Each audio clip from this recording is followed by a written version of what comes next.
Hello दोस्तों, आप सभी को गुलाब जामुन जैसी मीठी मीठी नमस्कार। और उसी के साथ आप लोगों का स्वागत है आईपीओ के लव ट्रायंगल शो में। एक और main line IPO doctor Agarwal health care लेके आ रहा है अपना जी आईपीओ। यहाँ पर हम आज इस रिव्यू वीडियो में इस कंपनी के रिलेटेड पूरा का पूरा कच्चा चिट्ठा खोलने वाले हैं। स्पेशली क्या क्या डाउट्स हमें आ सकते हैं, जैसे कि share holder category, employee category, तो वहां पर सारे के सारे डाउट्स क्लियर कर दिए जाएंगे। तो अभी से इस वीडियो को लाइक एंड चैनल को सब्सक्राइब कर दीजिएगा। अगर मैं स्टार्टिंग में इसमें अपने पर्सनल डिसीजन की बात करूं, काफी अच्छे साइज का आईपीओ होने वाला है और काफी बड़े टाइम पर एक अच्छे साइज का आईपीओ हमें देखने को मिलने वाला है, जहां पर हमें मिलने की प्रोबेबिलिटी काफी ज्यादा हो जाती है, चाहे हम शेयर होल्डर कैटेगरी में आते हैं या नहीं आते हैं। बट वहीं पर ही जब इतने अच्छे साइज का आईपीओ हमें देखने को मिला, तो वहां पर कंपनी ने भी हमें थोड़ा सा परेशान कर दिया है। और वो क्यों किया है वो हम सारी चीजें डिटेल में स्टडी करेंगे। बट अगर मैं अपने पर्सनल डिसीजन की बात करूं, तो आज के दिन इस आईपीओ में मेरा कोई फाइनल डिसीजन नहीं है, क्योंकि किस तरीके से रहेंगे एक्सटर्नल फैक्टर, उसके बेस पर जो भी फाइनल डिसीजन बनेगा वो मैं आप लोगों को टेलीग्राम चैनल पर अपडेट कर दूंगा। बट आज के दिन बात करूं तो एक ओके टू स्लाइटली नेगेटिव ये आईपीओ मुझे देखने को मिलने वाला है, जिसमें मैं काफी ज्यादा इफ वर्ड्स वाले पॉइंट देखने को मिले हैं, जिसे हम स्टडी करने की कोशिश करेंगे। बट आप लोग एक बार इस वीडियो को देख लीजिएगा, समझ लीजिएगा, फिर अपने रिस्क रिवॉर्ड रेशियो और माइंडसेट के अकॉर्डिंग अपने फाइनेंशियल एडवाइजर से कंसल्ट करके कोई फाइनल एक्शन बनाइएगा। उसी के साथ साथ आप लोगों को म्यूचुअल फंड में या इंश्योरेंस सेगमेंट में किसी भी तरीके कोई भी हेल्पलाइन की जरूरत है, या आप लोग चाहते हैं कि being a mutual fund distributor हम आपका पैसा मैनेज करने में आपकी हेल्प करें, चाहे वो SIP हो, STP हो, SWP हो, बूस्टर STP हो या लमसम अमाउंट हो, तो आपको डिस्क्रिप्शन में मेरा फोन नंबर मिल जाएगा, आप मुझसे कांटेक्ट कर सकते हैं। और अगर आप लोग हमारे थ्रू अपनी SIP खुलवाते हैं, तो आपको एक प्राइवेट व्हाट्सएप ग्रुप में ऐड कर दिया जाएगा, जहां पर आप लोगों के साथ आईपीओ के रिगार्डिंग एडिशनल इंफॉर्मेशन शेयर की जाती है। अब अगर हम काम की बात करते हैं, तो आई होप कि नाम से क्लियर हो चुका होगा। फिर भी ये कंपनी 2010 में इनकॉर्पोरेट हुई थी। काम की बात करते हैं तो ये ऑफर करती है comprehensive range of eye care services, including cataract and refractive surgeries, consultants and diagnosis, non surgical treatment and the sale of optical product, contact lens, accessories and eye care related pharmaceutical item. Company का काम अच्छा है, segment अच्छा है, अच्छा network होने वाला है, और इंडिया का 25 मार्केट शेयर भी इस कंपनी के पास होने वाला है। मतलब कि काम वाइज बात करते हैं तो हमें वहां पर कोई भी ऐसी मेजर दिक्कत देखने को नहीं मिलने वाली है, और यहाँ पर अच्छी खासी ऑल इंडिया प्रेजेंस भी हमें मोस्टली देखने को मिलने वाली है। बट अब अगर हम कंपनी के टेंटेटिव टाइम टेबल की बात करते हैं, तो ये आईपीओ ओपन होने वाला है 29 जनवरी को, क्लोज होगा 31 जनवरी को, अलॉटमेंट 3 फेब को, रिफंड मिलने शुरू हो जाएंगे, जब आपके अकाउंट में क्रेडिट हो जाएंगे शेयर इफ फ्लोटेड 4 फेब को, टेंटेटिव लिस्टिंग डेट 5 फेब की, face value 1 rupees per share की, प्राइस में 382 से 402 रुपीज पर शेयर का, 35 शेयर्स का एक लॉट होने वाला है। टोटल इशू साइज है 3027.26 करोड़ का। काफी बड़े साइज का आईपीओ देखने को मिलने वाला है, जिसमें से फ्रेश इशू होने वाला है ओनली 300 करोड़ रुपीज का, और बाकी रिमेनिंग 2727.26 करोड़ का होने वाला है OFF। यानी कि इस आईपीओ का मेजर पोर्शन यहाँ पर प्रोमोटर्स बेचकर निकलने वाले हैं, जो इस आईपीओ में सबसे पहला मेजर नेगेटिव पॉइंट देखने को मिल रहा है। BSE NSE दोनों पर ये आईपीओ लिस्ट होने वाला है। कोटा की बात करते हैं तो क्वालिफाइड का 50% का, रिटेल में 35% का, HNI में 15% का होने वाला है।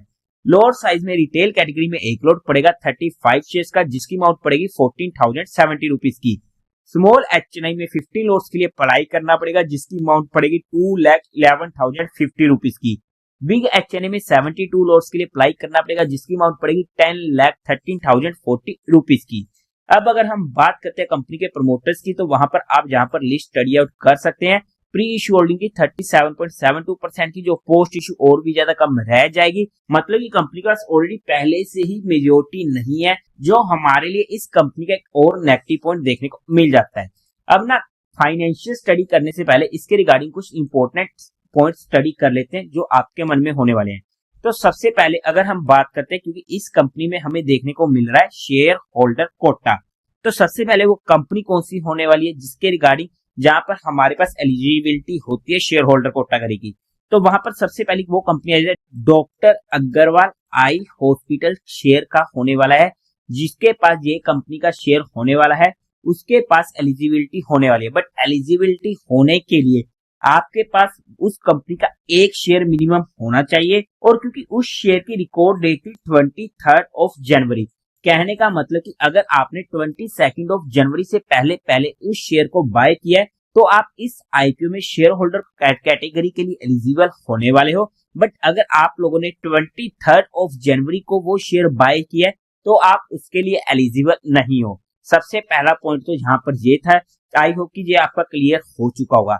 सेकंड पॉइंट की बात करते हैं, क्योंकि इस आईपीओ में retail category, HNI category and employee category and उसी के साथ साथ शेयर होल्डर कैटेगरी होने वाली है।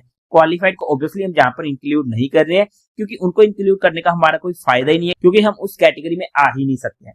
तो ऐसे में सबसे पहले तो रिटेल और एचएनआई कैटेगरी को हमें इसमें से एक सिलेक्शन करनी पड़ेगी। या तो हमें रिटेल में अप्लाई करना पड़ेगा या एचएनआई कैटेगरी में। अगर हम किसी भी आईपीओ में इन दोनों कैटेगरीज में अप्लाई कर देते तो हमारा ही वहां पर एप्लीकेशन रिजेक्ट हो जाती है। तो वहां पर या तो आप रिटेल कैटेगरी सिलेक्ट कर लो या एचएनआई कैटेगरी सिलेक्ट कर लो।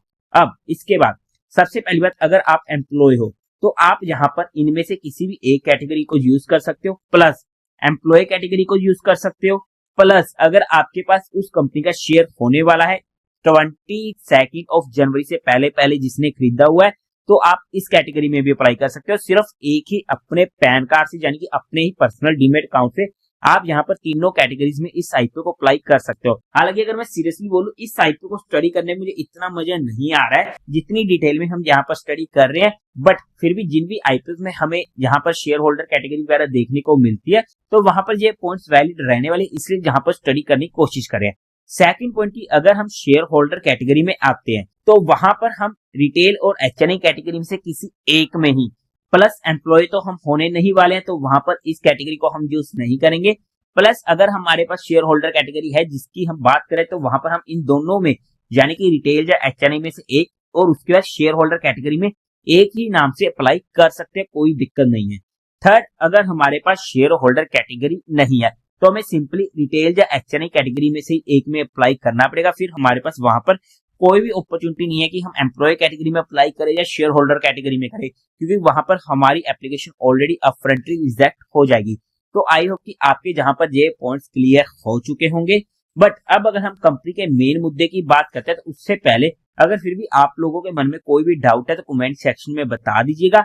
अब अगर हम कंपनी के मेन मुद्दे की बात करते हैं, यानी कंपनी के फाइनेंशियल्स की, तो सबसे पहले टोटल एसेट 2022 में 1026 करोड़ के, जो इंक्रीज होते थे फर्स्ट 2 क्वार्टर ऑफ 2025 तक पहुंच चुके हैं 3393 करोड़ के, अच्छी ग्रोइंग रेट होने वाली है। रेवेन्यू 2022 में 713 करोड़ का, 2023 में 1031 करोड़ का, 2024 में 1376 करोड़ का एंड फर्स्ट 2 क्वार्टर में 837 करोड़ का, अच्छी ग्रोइंग रेट होने वाली है। प्रॉफिट आफ्टर टैक्स 2022 में 43 करोड़ का, 2023 में 103 करोड़ का, 2024 में 95 करोड़ का एंड फर्स्ट 2 क्वार्टर में 39 करोड़ का। जहां पर हमें इनकंसिस्टेंसी देखने को मिली है, जहां पर इस कंपनी का प्रॉफिट आफ्टर टैक्स काफी ज्यादा कम हुआ है, और जहां पर भी हमें ऑलमोस्ट कम होते हुए देखने को मिल सकता है अगर हम इसका एवरेज निकालने की कोशिश करते हैं।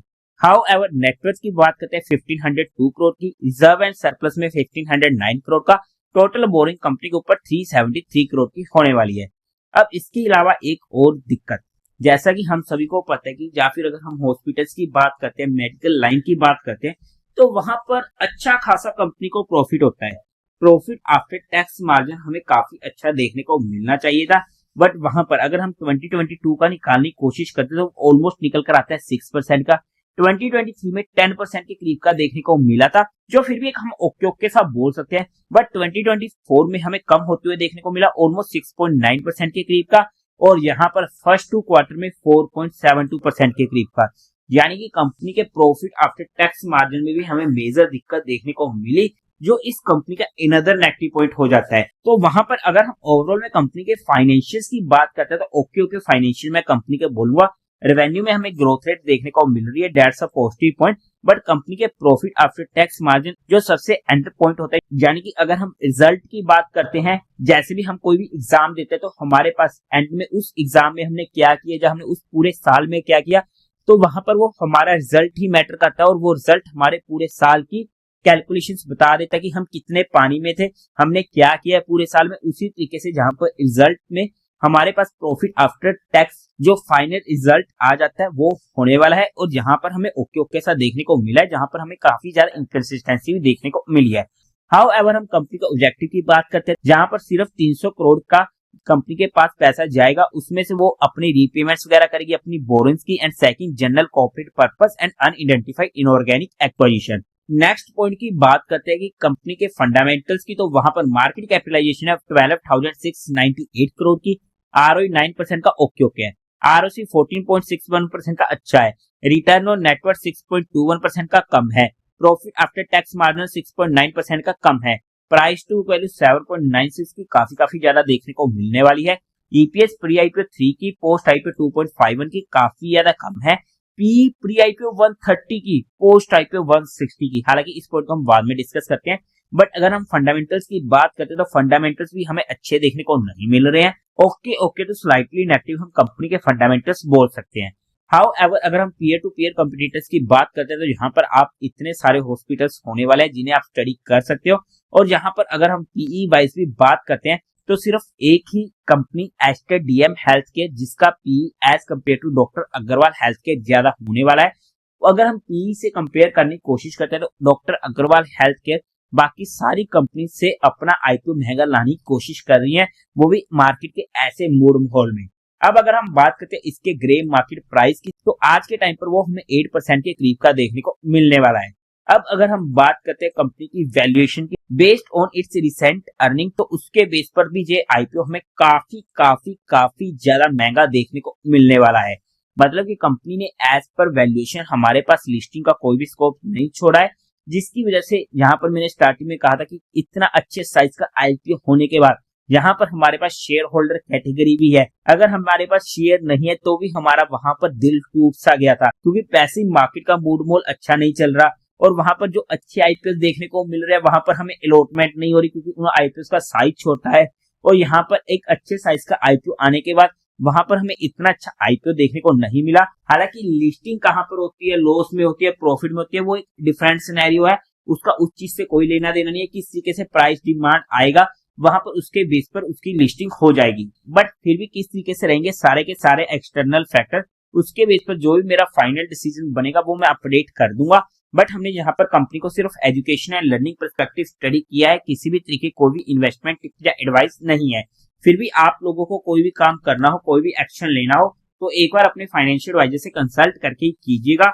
तो देवी और सज्जनों, उम्मीद है आप लोगों को ये वीडियो अच्छी लगी होगी, तो इस वीडियो को लाइक कीजिएगा, शेयर कीजिएगा और साथ ही साथ चैनल को सब्सक्राइब करें। हर हर महादेव।